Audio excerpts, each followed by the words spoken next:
अस्सलामु अलैकुम वरहमतुल्लाहि वबरकातुहू। मैं उम्मीद करता हूँ मुझे देखने और सुनने वाले मेरे तमाम व्यूवर खैर वफ़ियत से होंगे। अल्लाह करीम आपको हमेशा खुश रखे, आपको आपके वालिदैन को मीठी मदीनी की बाअदब हाज़िरी बार बार नसीब करे। और जिन मेरे भाइयों और बहनों के वालिदैन वफ़ात पा गए हैं, अल्लाह करीम उनकी बेहिसाब बख्शिश और मग़फ़िरत फ़रमाए, आमीन। तो नाज़रीन कराम, पिछली वीडियोज़ के अंदर नमाज की 30 वाजिबात में से पहले 20 वाजिबात हमने याद कर लिए थे। आज की इस वीडियो के अंदर नमाज के आखिरी 10 वाजिबात 21 से लेके जो 30 तक हैं उनको याद करने की कोशिश करते हैं। सबसे पहले हवाला समात फरमा लें, कोई भी आपसे सवाल करे तो ताकि आप उसका सही जवाब दे सकें।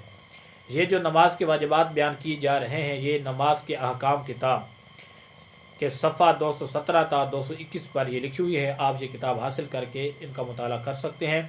ये किताब लिखी किसने है? ये किताब मर्द कलंदर शेख तरीक़त अमीर अहले सुन्नत बानी दावत इस्लामी हज़रत अल्लामा मौलाना अबू बिलाल मोहम्मद इलियास अतार कादरी दामत बरकातुहुल आलिया ने ये किताब लिखी है।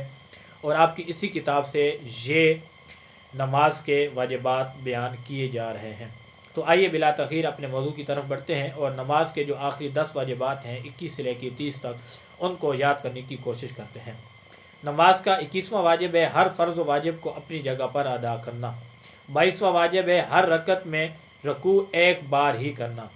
23वां वाजिब है सजदा हर रकत में 2 बार करना। और 24वां जो वाजिब है वो है दूसरी रकत से पहले कैदा ना करना। ज़ाहिर कैदा जो है वो दूसरी रकत में होगा, दूसरी रकत से पहले पहली रकत है और पहली रकत में कोई कैदा नहीं है, तो यानी दूसरी रकत से पहले कोई कैदा ना करना ये हम पर वाजिब है।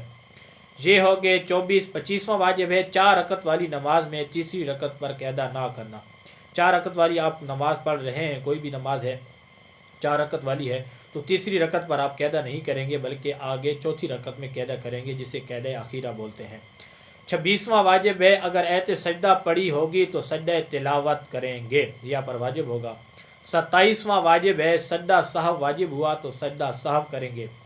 नमाज आप पढ़ रहे थे और नमाज के अंदर पीछे कोई वाजिब छूट गया आपसे, तो अब आप पर सजदा साहब वाजिब हो गया। जब तक सजदा साहब नहीं करेंगे आपकी नमाज मुकम्मल नहीं होगी, और ये भी ना किया तो आपकी नमाज मकरूह तहरीमी होगी। ऐसी नमाज को दोबारा पढ़ना, दोबारा लौटाना ये आप पर लाजिम और वाजिब होगा। ये हो गए 27 वाजिब। 28वां वाजिब है 2 फ़र्ज़ या 2 वाजिब व फ़र्ज़, 2 फ़र्ज़ या 2 वाजिब या फ़र्ज़ व वाजिब के दरमियान 3 मरतबा सुबहान अल्लाह कहने की मिक़दार जितना खामोश वक्फ़ा ना होना यहाँ पर वाजिब है।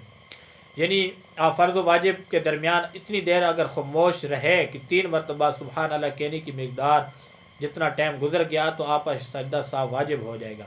तो आप पर वाजिब ये है कि इतनी देर आपने वक्फ़ा नहीं करना है फ़र्ज़ व वाजिब के दरमियान, ठीक है। अगर इतनी देर वक्फ़ा होगा तो सजदा साहब वाजिब होगा, और ये भी ना किया तो नमाज मकरूह तहरीमी होगी, और ऐसी नमाज को दोबारा पढ़ना हम पर लाजिम व वाजिब होगा। आगे 29वां जो वाजिब है वो है जब इमाम किरात करेगा, चाहे वो बुलंद आवाज़ से करे चाहे आहिस्ता आवाज़ से करे, तो मुक़्तदियों का खामोश रहना, चुप रहना, ठीक है। ये 29वां नमाज का वाजिब है। और 30वां जो आखिरी वाजिब है नमाज का वो है कि किरात के सिवा तमाम वाजिबात में इमाम की पैरवी करना, ये आप पर वाजिब है। तो इसके अंदर बाद औक़ात हम गलतियाँ करते हैं कि बाद बंदे इमाम से पहले रुकू में चले जाते हैं, इमाम से पहले कौमे में आ जाते हैं, इमाम से पहले सजदा कर लेते हैं, ठीक हो गया।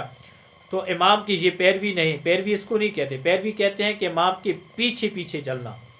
तो जो बंदे इस तरह इमाम की पैरवी नहीं करते, चाहे वो इमाम के पीछे ही क्यों ना हो, उनकी नमाज नहीं होगी।